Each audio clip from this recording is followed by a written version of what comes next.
Boa noite. O meu nome é Marcos Ferreira e eu hoje tenho 52 anos.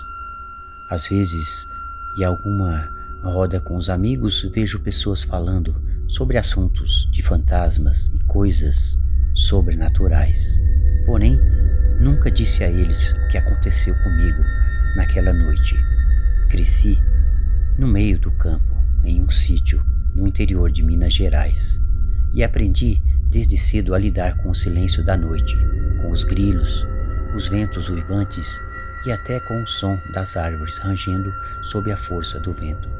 Mas o que aconteceu naquela noite até hoje não consigo explicar. Naquela noite, em junho de 1987, no auge do inverno, aconteceu um fato que eu nunca vou me esquecer.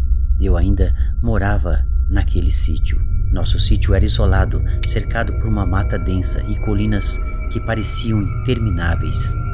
E eu estava sozinho, tomando conta da casa, enquanto meus pais viajavam para resolver negócios na cidade. A noite chegou gelada e a neblina densa abraçou o sítio como um véu espectral. Eu estava sentado na sala, lendo um livro ao lado da lareira, quando ouvi o primeiro som. Algo como um leve arranhar vindo do telhado. A princípio pensei que fosse um galho movido pelo vento. Continuei lendo, então tentando ignorar aquele som, mas ele ficou mais forte e mais constante. Era como se algo estivesse caminhando lá em cima do telhado, arranhando com garras afiadas. Resolvi então pegar uma lanterna para sair para o lado de fora, tentando enxergar algo no telhado, mas a neblina me dificultava muito a minha visão. Gritei para espantar o que quer que fosse, imaginando que talvez fosse algum animal como um gato ou um gambá. O som então parou de repente. Por algumas horas tudo ficou silencioso, exceto pelo vento gelado que assobiava entre as árvores. Decidi ir para o quarto dormir, mas por volta da meia-noite fui acordado por um som ainda mais estranho. Não eram apenas arranhões agora. Eram passos lentos e deliberados, seguidos por um leve bater de asas. Fiquei paralisado ouvindo aquilo tudo. Era impossível que um pássaro tivesse peso suficiente para fazer barulho daquela maneira. Peguei minha lanterna e, com as mãos ainda tremendo, saí novamente. Ao apontar a luz para o telhado, vi algo que me fez congelar de tanto medo. Havia marcas de garras profundas no beiral da casa, mas nada do lado de cima. Quando comecei a recuar, ouvi um barulho atrás de mim. Algo então passou por cima da casa rapidamente, movendo o ar com força. Olhei para o céu, mas só vi uma sombra enorme desaparecendo na direção da mata. Tentei me convencer de que era uma coruja grande ou algum animal noturno. Tranquei todas as portas e as janelas e me sentei no sofá, segurando uma faca, como se aquilo pudesse me proteger. A noite parecia se arrastar. Às 3 da manhã, então, os barulhos voltaram, mas dessa vez estavam mais intensos e mais assustadores. Arranhões profundos percorriam o telhado, como se algo estivesse tentando entrar. Meu coração disparou naquele momento, quando comecei a ouvir um som rouco, quase um rosnado, seguido por um som baixo e estranho, como um grunhido. Fui até a janela com cuidado, tentando enxergar alguma coisa.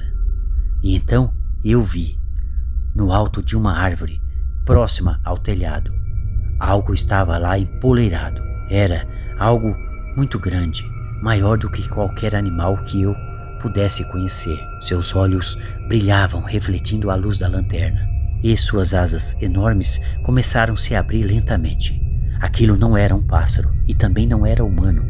A criatura então virou a cabeça de uma forma grotesca e sobrenatural, como se soubesse que eu a observasse. De repente, ela saltou da árvore, pousando no telhado com um impacto que fez a casa inteira estremecer.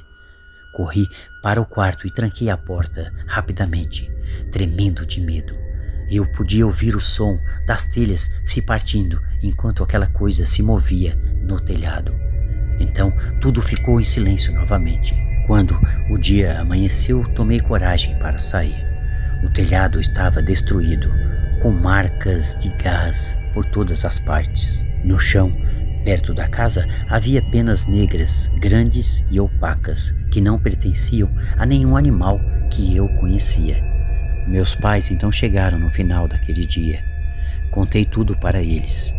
Meu pai, com o rosto sério, então me disse: seu avô costumava falar de algo assim. Ele a chamava de asas da noite.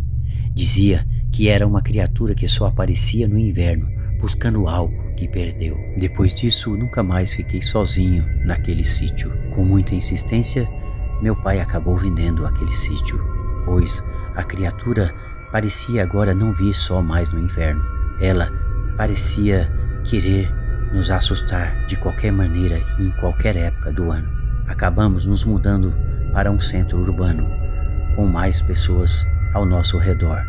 Só me lembro que 2 meses depois, o mesmo homem que comprara o sítio batera em nossa porta para tentar devolver e desfazer o negócio. Meu pai, como um homem sério que sempre foi, acabou desfazendo o negócio e devolvendo o dinheiro para aquele homem. Certamente ele começou a sofrer com os mesmos problemas. Talvez aquela criatura começou a assombrá-lo também. Então, meu pai resolveu deixar o sítio para lá, pois sabia que se vendesse para outra pessoa, os mesmos problemas aconteceriam. Dessa maneira, o sítio está lá até hoje, mas eu jamais ouso a visitá-lo novamente. Sei que aquela criatura ainda pode estar lá, nas noites frias de inverno ou nas noites mais acaloradas do verão. Nas rodas com os amigos, jamais ousei falar dessa história, pois sei que eles jamais acreditariam em mim. Mas eu sei o que vi. Aquela criatura ainda está lá, e ela existe.